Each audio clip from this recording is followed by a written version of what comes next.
this is Bobby Baggio. Now we're going to talk about the fourth in the series of respond-abilities, that ability to respond and not react when you're working from home. The fourth one is the ability to make responsible choices. And human beings don't always make responsible choices. Why? Because we're human. So let's take a look at some ways that you can help yourself make responsible choices in a work from home environment. Okay, here we go.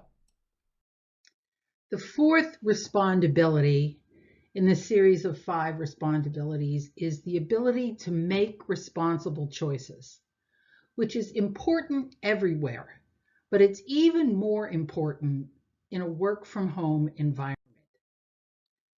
The virtual environment is highly informal, which means it doesn't have the normal boundaries and the normal rigidity that face-to-face traditional work environments can have.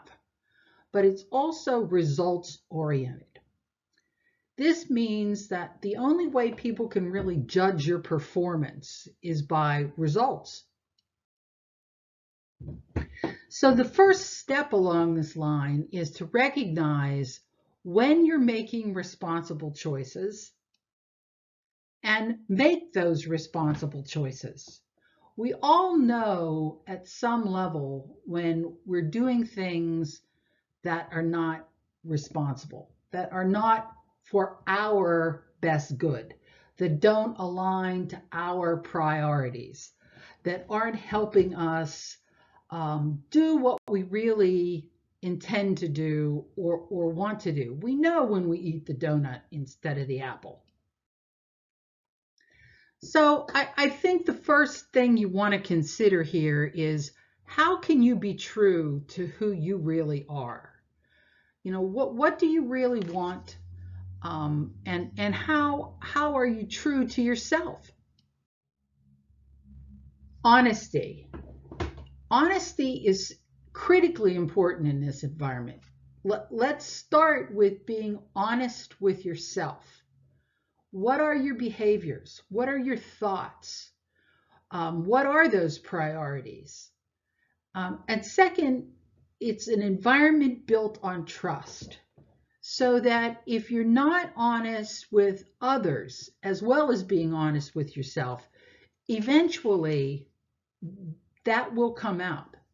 That is not a behavior that can be sustained. The virtual environment is built on trust. Stephen Covey wrote a book called The Speed of Trust, and that's exactly what happens. Once trust is broken, and it can be broken very quickly in this environment, it's very difficult to get it back.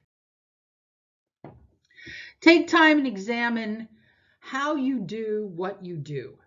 How do you communicate with others? What are your words?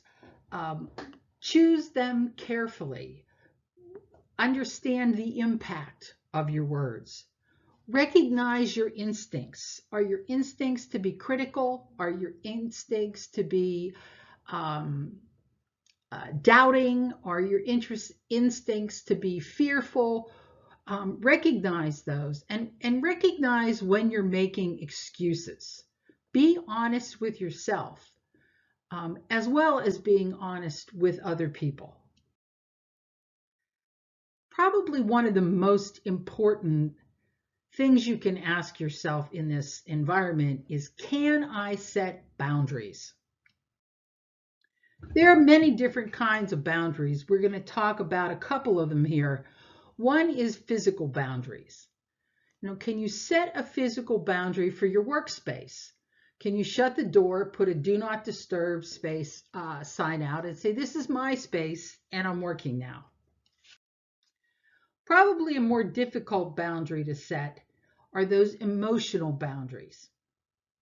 The boundaries that people can push our buttons. People can get us to react, maybe in ways that we don't want to react. And this is true of family, this is true of friends, this is true of colleagues.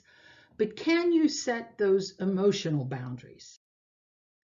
And then there are connection boundaries. This environment allows you to be connected in 10 different ways all day and all night. But how do you want to be connected? Be aware of connections on social media. Be aware of who's actually seeing what you're doing, who's actually using the data that you're putting out there. A lot of these things come across as free, and Adam Smith 101, there ain't no such thing as a free lunch. Nothing is really free on the internet. And time and space boundaries.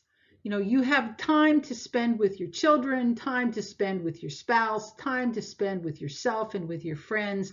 And can you set those boundaries? The idea that you're going to bounce a 2-year-old on your lap while you're working is just ridiculous. It's not going to happen. So you need to be able to set time and space boundaries as well. And in the last week, I'm going to ask you if you can reflect upon yourself and the choices that you made.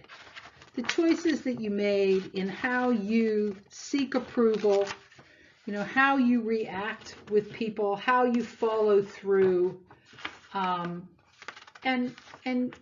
really how you take charge of yourself. In the last week, did you experience anything that really gave you satisfaction? Did you experience rejection? How about acceptance? Enthusiasm? How about appreciation? Apprehension? Resentment? Disappointment? How about learning? Did you learn anything new in the last week? Again, that's just recognizing the choices that you're making. And we want you to make responsible choices. So it's an opportunity to reflect on your time and how you're making responsible choices. The book, The Pajama Effect, includes exercises and case studies that allow you to help yourself with responsible choices and help your team. And on that note, I thank you so much for joining me, and I'll be back with the final responsibility, aligning your connections. See you soon.